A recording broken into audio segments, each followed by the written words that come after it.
noches a todos. Bueno, mi nombre, como bien dijeron, es María Virginia Oscaris. Soy técnica de I+D de Itagra, del Centro Tecnológico. Y hoy les voy a contar un poquito sobre este proyecto, todo lo que estamos desarrollando y lo que seguimos desarrollando, ¿no? Y todo el futuro potencial que tiene este proyecto SirvePAM. Que SirvePAM no es más que siglas de las principales palabras que contienen este proyecto, ¿no? Que, como bien dijeron, caracterización integral de los recursos vegetales endógenos como cultivo de plantas aromáticas y medicinales. Esto, sí.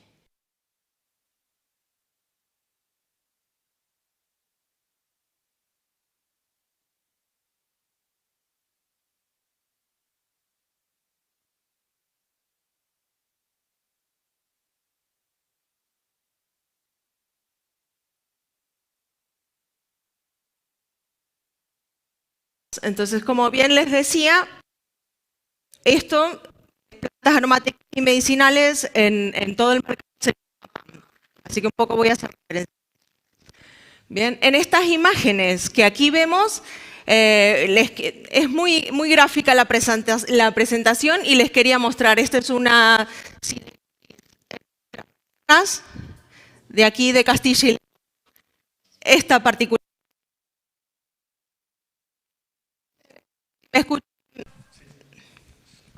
Y la siguiente son galluvas, también de Castilla y León. Y la siguiente, como podemos ver, bueno, que está pixelada, son estacas en cultivo de diferentes tipos de PAM. Bien, la línea que hoy les voy a hablar viene subvencionado como proyectos de I+D de interés regional orientados a la excelencia y mejora competitiva de los centros tecnológicos de Castilla y León. Esto es cofinanciado con los fondos FEDER y bueno, aquí podemos ver instituciones.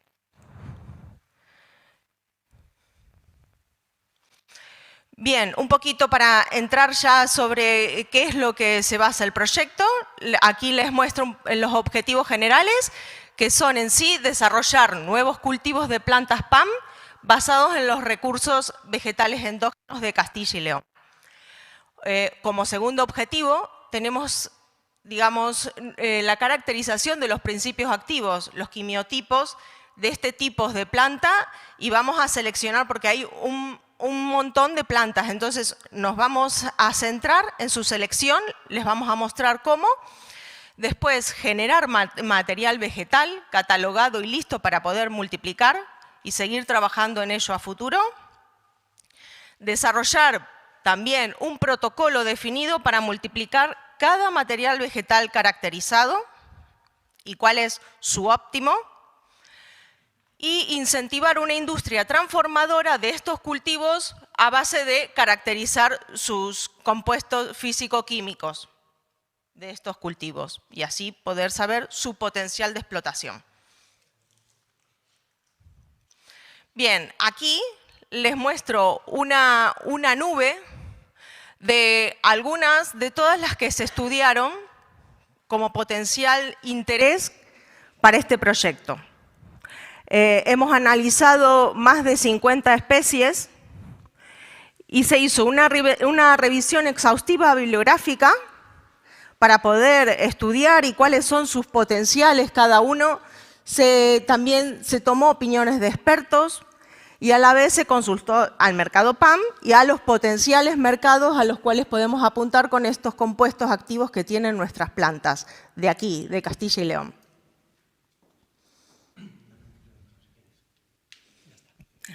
Gracias.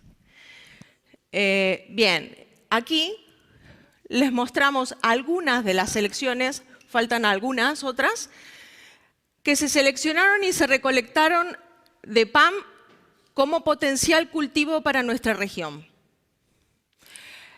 Como podemos ver, aquí tenemos el Ruscus, o Rusco, que algunos lo conocen. Esta planta, por ejemplo, su parte activa, que vamos a estudiar, más bien está en las raíces y en los rizomas. Aquí tenemos la caléndula, la parte activa interesante en este caso ya son las flores. Pero también estudiamos qué potencialidades tienen las otras partes, porque cuando uno cultiva, recolecta toda la planta, ¿no? Aquí tenemos el hinojo, la sideritis, que la verdad bibliográficamente no hay tanta consistencia, pero tenemos una planta que tiene un potencial enorme y está en nuestra región. El cantueso, muchos lo conocen, a la lavándola está hecha como el cantueso. El timo sigui o timo salsero, la menta espicata, la hierbabuena, como todos lo conocen, la gayuba, que antes mostramos sus frutos. Aquí tenemos la rosa canina, que el escaramujo, que más adelante nos van a hablar sobre un proyecto, un emprendimiento al respecto. Y bueno, esto es un poquito como para mostrarle el mapa de dónde fueron recolectados inicialmente muestras de estas plantas, ¿no? Para cada una de ellas, a la vez, se armó con ciertos parámetros un potencial idóneo de dónde se podría localizar estas plantas. Entonces, en este mapa es un poco un estudio de distribución para un caso les traje del Thymus mastichina. Como vemos aquí en diferentes zonas, en verde vemos zonas que son aptas por su pH, por el pH del suelo y su altitud. En las zonas azules vemos que un limitante es la altitud, pero son pequeñas zonas. Y en amarillo vemos el limitante por el tema del pH. Y en base a estos dos parámetros que les comentaba, en naranja vemos las zonas en que se cree que no es apto, aunque a veces las hemos encontrado, ¿vale? Esto es un poco, digamos, la parte de mapas que contienen, que estamos trabajando para todas las plantas seleccionadas.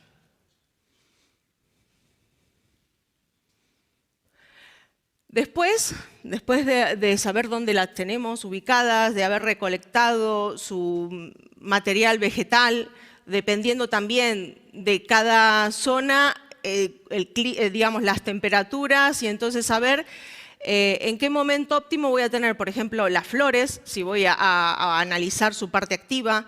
También, aparte de tener su parte activa, lo que queremos es multiplicar. Entonces también hemos recolectado, tenemos un banco de semillas al respecto para este proyecto, que, bueno, también trabajamos con ello. Con su recolección de la parte activa, hemos analizado sus compuestos activos. ¿Y cómo los hemos hecho? Aquí les muestro algunas de las imágenes, pero hay otras formas también de caracterizar. Estas dos son destilaciones para obtener aceite esencial y hidrolato, que es un subproducto que también es muy valorizado. En esta imagen, que es la del medio, la central, podemos ver un alambique, cómo se lleva haciendo la destilación toda la vida. Y en la siguiente es una hidrodestilación, ya que la planta está sumergida en agua. También es por arrastre de vapor como el alambique, pero la diferencia está en eso, en que la planta está sumergida y podemos manejar pequeñas cantidades y analizar pequeñas cantidades su compuesto activo, pero funcionan de la misma manera. Y también estamos haciendo todo lo que es el análisis de capacidad de antioxidantes, fenoles, polifenoles, etcétera, para poder caracterizar esa parte también de los compuestos activos, que no solamente lo analizamos a nivel de extracción, sino que también las plantas lo tienen por ejemplo, cuando uno infusiona en su casa las hojas secas o las flores, depende del caso de cada planta. Bien, ahora pasamos ya a la parte de qué técnicas vamos a utilizar para poder propagar estas plantas, es decir, multiplicarlas y después saber cuál es el óptimo para cada tipo de planta, porque a veces una es mejor en la parte vía seminal, otra solo lo obtenemos por rizomas, etc. Entonces, vamos a ver multiplicación por estacas o estaquillas, multiplicación por estolones, por separación de mata, es decir, separación de una mata de plantas, por rizomas, por la viabilidad seminal, por cultivo también de tejido vegetal, es decir, cultivo in vitro. Aquí, en estas imágenes, esta secuencia de imágenes, podemos ver la propagación por estacas. Es decir, tenemos que seleccionar un material vegetal en la parte semileñosa y utilizar aproximadamente esta proporción que es 1 por encima de la tierra y entre 3 o 2 partes por debajo de la tierra. Y intentar con cuidado también poder limar esa parte semileñosa para que enraice con mayor seguridad. Y aquí podemos ver, este es el caso de la salvia española y este es un tomillo, el tomillo mastichina. Bien, pero también estas dos plantas que les comentaba, como ejemplo, también funcionan por estolones, que ¿qué son? No es más ni menos que la planta en sí. Aquí vemos el ejemplo de un romero y una artemisa. Aquí funciona, tenemos la planta, tenemos un espacio de tierra alrededor, y lo que vamos a hacer es también utilizar esa parte semileñosa y poder limar un poco también, como les comentaba, para que enraice y dejar una parte vegetal con hojas encima y enterrar la planta. Si necesitamos, a veces necesitamos ganchillos para poder sujetar esa planta y que no se nos salga para arriba luego de enterrar la parte que deseamos. Y ahí tenemos lo que es un estolón. Luego podemos separar la planta una vez que enraizó. Otra opción, como les comentaba, que eso también depende mucho de la planta, es la separación de matas. Aquí vemos una separación de una planta y aquí cada una de ellas en nuestra cámara de cultivo que tenemos en las instalaciones de Itagra, cada una de esas plantas creciendo independientemente. Y esta propagación que vemos aquí es por rizomas, es decir, nosotros tenemos una planta que va creciendo su rizoma bajo tierra y cuando empieza a asomar y se forma la nueva planta, aquí vemos la planta ya con cierta cantidad de hojas y volumen, ahí podemos darle un corte y separar. Digamos, esa sería otro tipo de propagación por rizomas. Y ahora vemos la parte de propagación por germinación de semillas. Lo que hicimos es seleccionar una cantidad cierta de semillas y hacemos un conteo de la germinación de esas semillas.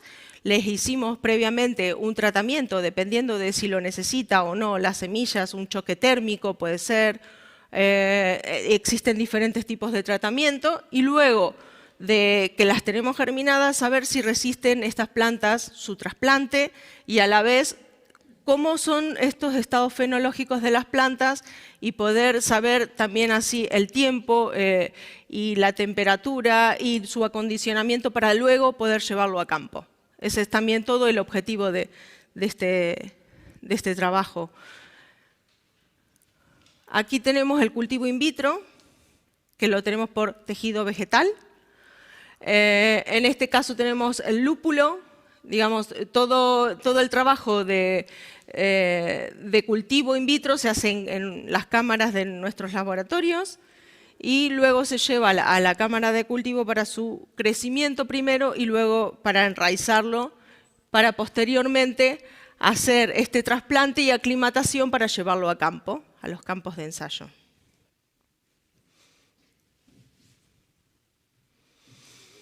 Bien, y por último, luego de hacer todo este análisis y saber cuál es su mejor propagación por cada una de las plantas seleccionadas con potencial de explotación aquí en Castilla y León, también hacer su evaluación económica, ¿no? Cuánto cuesta todo este proceso de poder tener la planta y multiplicarla y llevarlo a su explotación. Tenemos lo que son los estudios potenciales de utilización de estos compuestos que habíamos analizado. Es decir, por ejemplo, aquí puse algunos ejemplos de publicaciones con respecto a ciertos otros usos que actualmente no se están llevando a cabo en nuestros o campo, o cosmética, o industrias. Como antifúngico tienen un poder, muchas plantas tienen un poder muy bueno y encima tienen, digamos, es ecológico, es una utilización ecológica, es muy bueno y hoy en día estamos utilizando químicos, muchos químicos sintéticos que podríamos estar reemplazándolos no solamente con los aceites esenciales, sino que el hidrolato tiene un potencial muy bueno para ello. Y para que vean aquí, cuando uno destila, tiene un porcentaje aproximadamente, puede ser entre 0,1 y 5% de aceite esencial. Pero tenemos todo un hidrolato. Fíjense, en este pequeño botecito tenemos 5 mililitros aproximadamente, pero tenemos 2 litros de hidrolato, ¿no? Que es un subproducto. Y este subproducto tiene enormes usos. Y entre ellos estamos hoy en día trabajando principalmente con 2 proyectos a futuro, con estos hidrolatos que estamos extrayendo. Uno es hidrolato de lúpulo para la cosmética y otro es no solamente el aceite esencial, sino hidrolatos como antigerminante de patatas. Que bueno, hoy en día tenemos que reemplazar lo que es el cloroprofam de nuestros mantenimiento, digamos, de post cosecha de las patatas, y estamos haciendo estudio con ellos, no solamente con el hidrolato del hinojo, sino también con el hidrolato del escaramujo y otros más a futuro. Bueno, esto es un poquito lo que les queríamos mostrar, lo que estamos trabajando y seguimos trabajando en ello y estamos, bueno, la verdad que apasionados con el tema e invitamos a cualquiera que tenga alguna duda al respecto o que se quiera sumar al proyecto, aquí nos tienen en el Centro Tecnológico. Muchísimas gracias a todos aquí y por streaming.